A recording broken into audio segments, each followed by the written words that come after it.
What's good, YouTube? It's your boy Doe. Today is October 18th, 2024. It's 12:24 p.m. Central Standard Time. And yeah, man, today is Friday. Today is the last trading day of the week. And we ended this week off with a bang, man. We made a little over $14,000. And today I traded gold, I traded Nasdaq mini, and I traded Nasdaq. And yeah, bro, like this week has been really good for me. Price actually been pretty well, and I've been seeing my setups consistently, so I just consistently execute the same way and had the same results as y'all can see. But let's get into the first trade. Actually, this trade is the Nasdaq trade that I took during the Asia session. So this trade is actually on my previous video, so I'm not gonna go too in depth with it, but I'm gonna still give y'all a little rundown just for the new viewers that's watching this video. So let me go back.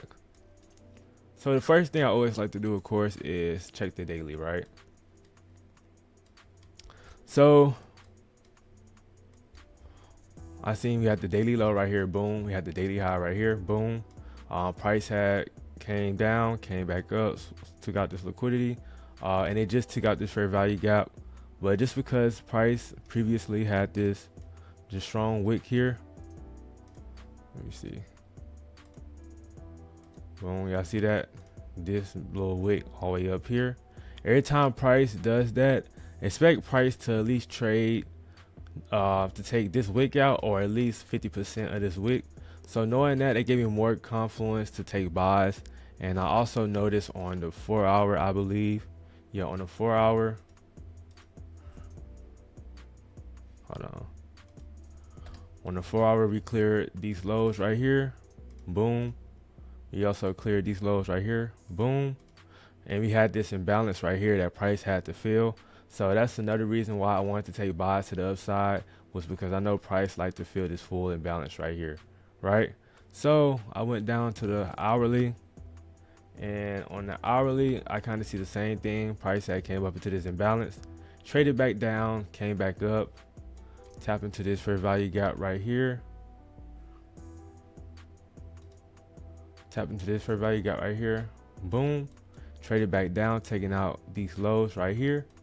Now I'm expecting price to at least come up into the equilibrium range of this trend right here. So knowing that, it gave me even more confluence to take buys to the upside. So knowing that, I went to the 15-minute. And on the 15-minute, I noticed initially that we got liquidity right here, boom. We also got this imbalance I want price to fill. We also had liquidity right here that price just taken out, but it didn't have a strong close above, so I wanted price to trade above this wick area again. Usually when price don't like have like a strong close, as you can see, look, this how price came up, came down, swooped this wick, and it's not like a strong close above it, below it. So price came back down to trade to mitigate this wick again before going back up. So I was expecting the same thing for this. Price traded above this area, barely closed above it, came back down, tap into this 15-minute fair value gap here. And now I'm expecting price to take this high out one more time before going back to the downside. So I went down to the 5-minute, and on the 5-minute, I noticed that when price had tapped into this 15-minute fair value gap, this 5-minute candle displays to the upside. So now knowing that, I'm just waiting for a 5-minute retrace, which I get on the, I think it's the 1-minute, I believe. But I always like to scale down from the 5-minute to the 4-minute to the 3-minute to the 2 to the 1 to find my fair value gap entry, which boom, I found it right here.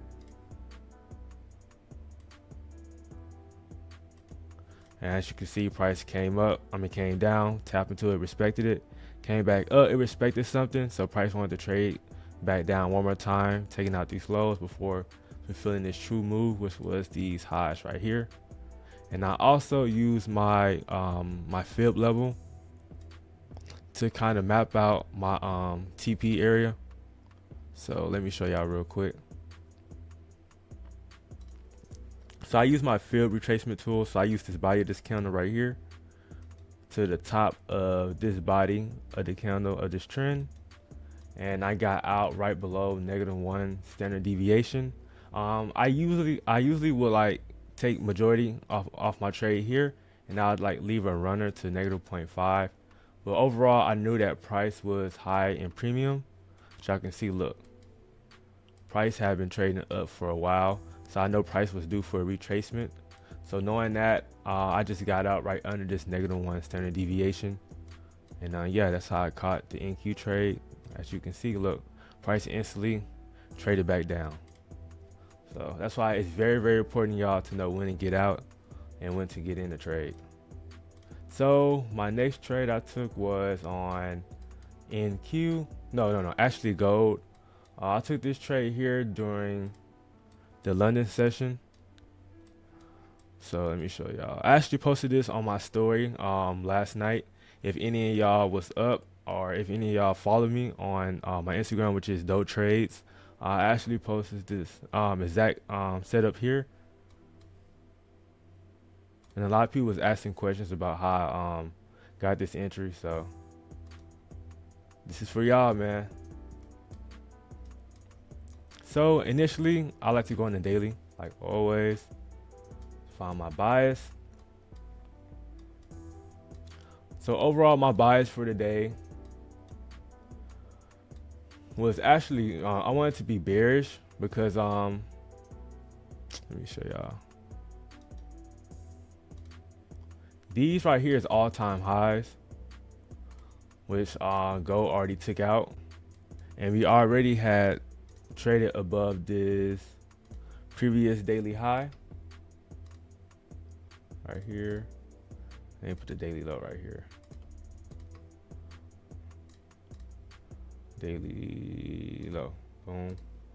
So overall, you see we're literally high in premium.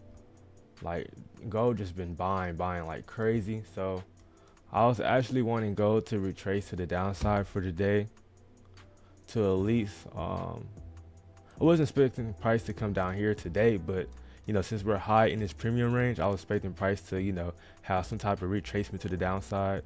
So that's why I was looking for sales for the day. But I went down to the 4-hour. I noticed that price had tapped into this fair value gap here, which gave me confluence that price could potentially buy, or it could sell into this fair value gap right here. Because price like to do two things. They like to take out liquidity, and they like to rebalance the imbalance. So to rebalance the imbalance, price has to tap into at least 50% of this imbalance right here, right? So knowing that, I went to the hourly. And on the hourly, I see the same thing, this big old fair value gap. That price need to be filled. And I noticed we also had some liquidity to the downside right here, and also under these lows right here. So under these lows right here, we also got liquidity. Boom. Let me mark that out. But and we also got liquidity to the upside. But as you can see, let me probably go to the 15. As y'all can see on the 15, price already cleared these highs right here.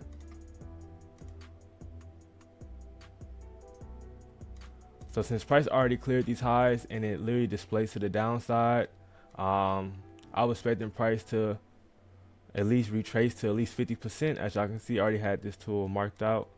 So from this top of this trend to the bottom, I was expecting price to retrace into at least the equilibrium of this range before price trade back down, because I know the price wanted to come back down into this imbalance range. So knowing that, I went to the 5-minute. On the 5-minute, when I seen off the rip was price had displaced to the upside. You see this big old bullish 5-minute candle. I still haven't gotten the trade yet because I want to see price respect this area. So that's why I waited for price to respect this demand area right here. And I also seen that we had this fair value gap right here. So even though this fair value gap is not as powerful because it's right below equilibrium, I still had it marked out, but I still wanted to, you know, have extra confirmation, you know, before taking this entry just to be safe. But usually when you see like an imbalance that's not like above the equilibrium. Most of the time it's still respectable, but most of the time it'll get disrespected. As you can see, it respected it only short term, came back down, and came back up to the upside, disrespecting this fair value gap, and price went into the equilibrium before selling back down. But after we got this after price came back down and tapped into this demand area, I went down to the 4-minute. I didn't see anything, so I went down to the 3-minute, the 2, and now the 1, and that's where I found my entry. So price had swept these lows right here, took out all this liquidity right here. So let's put clear. Let's see, clear. Boom. So this liquidity, displace to the upside. Boom. And I got in right here, taking it all the way up to the upside, taking out this liquidity right here. Boom. That's my first partials. So I took off. I think I took off about 50% of the trade right here. Then I took out another 25% of my trade. I think it was, yeah, it was right here, 25% of my trade right here. And I took majority, no, not majority, but I took all of my trade off at this line right here. And I also use my field level to help you map out my TPs. So from this body of this this trend right here to the top, boom, right here. So from the bottom of this trend, the body of it, to the top of this trend, like the body close right here, I got out right at negative, I got out right at -1 standard deviation.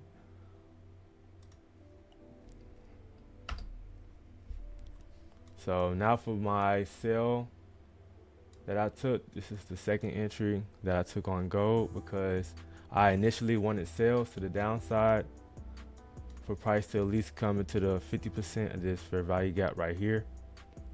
So knowing that, first I waited for the 5-minute candle to display to the downside. As you can see, price had came up to the upside right here. Boom, taking out these highs, came back down aggressively. So now I was just looking for a fair value gap to trade on. So I went to the 4-minute, boom, 3-minute. No, actually, I caught on the 4-minute actually. So y'all can see, look, this fair value gap, boom, boom. So soon price had tapped into this area, I got right in, and I put my stop loss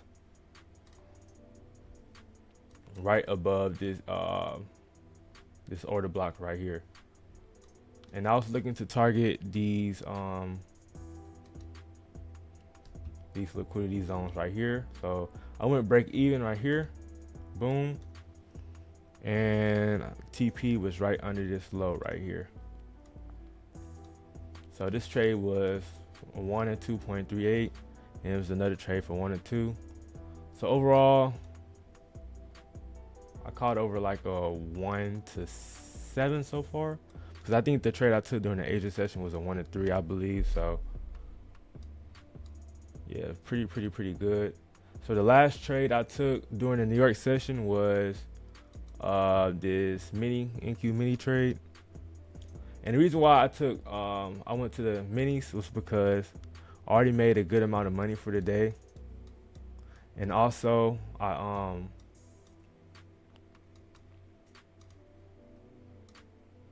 made a good amount of money on the day. And also we had news.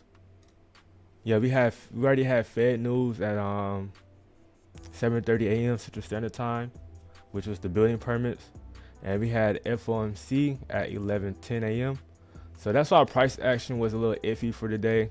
As you can see, I got hit on break even, but I still made money on this trade. But this goes to show you just how literally the market was. You see how choppy it is? Like, it's not like the clean price action. You see like all these little small wicks. That's not clean at all. So That's why I just I de-risked, and I made sure to go break even instantly after price took out these lows right here. But let me show y'all how I got this entry. So first, let me click this replay button. So I went to the daily. So actually my daily bias was a little hard today, just because how price action was. It was a little tricky. But initially my bias was bearish because price had, let me see, price had cleared these highs right here. Boom. And we also is in this daily fair value gap right here. As y'all can see, price is respecting. So knowing that, I wanted price to, this is long term, but I want price to trade below here. Boom. And I really want price to take out these lows right here. Boom.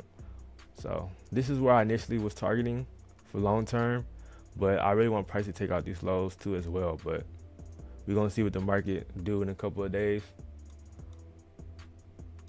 So make sure y'all save this video and come back from a week from now and see, you know, what price did, because I'm expecting price to trade below these lows here.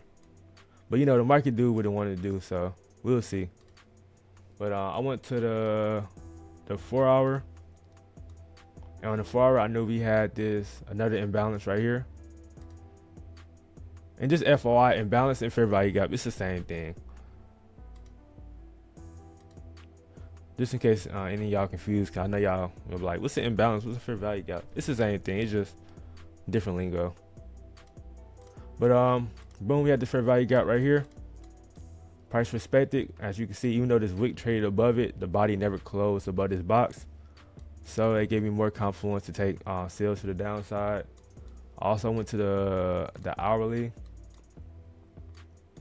And on the hourly, I seen that we also had these lows right here, and we also had these hourly lows right here, and price already, oh yeah, we also had these hourly highs right here.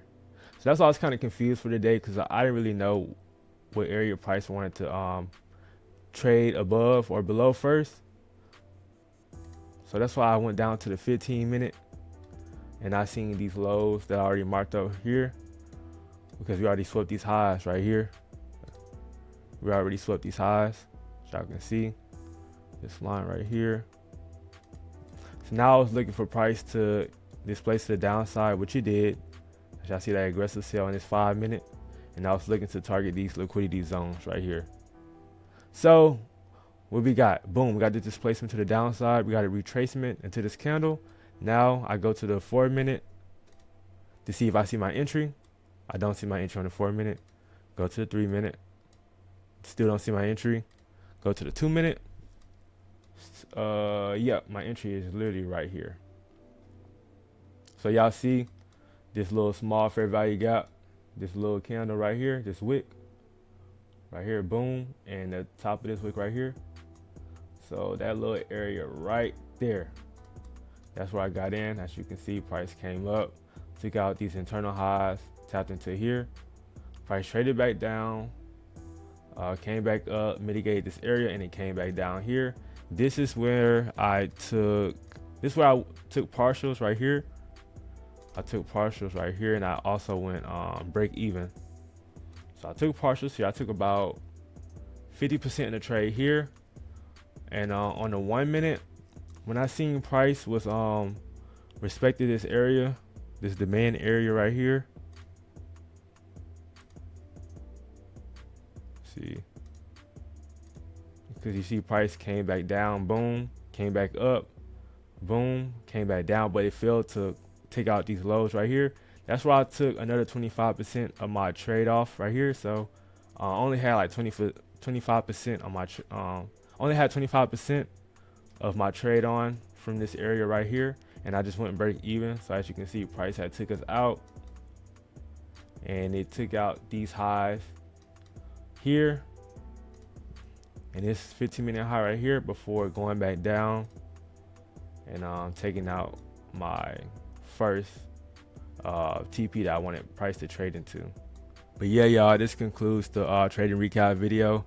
I hope y'all learned something new. As y'all can see, I was pretty busy in the market today. I traded the Asia session, the London session, as well as the New York session.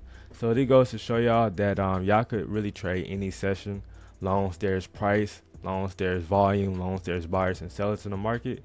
So that's why it's very important to know how to look at price and learn how to trade, price action. But yeah, man, I hope y'all enjoyed this video. If y'all learned something new, make sure you hit that like button. Make sure y'all comment and subscribe. And don't be shy to comment down below. That's why I'm here to answer y'all questions. And if not, y'all could also comment. Y'all can also DM me on Instagram at Doe Trades. I have a link directly in my bio, so y'all could hit me up on there, and I'll answer y'all questions. But in due time, I'll see y'all in the next video. Peace.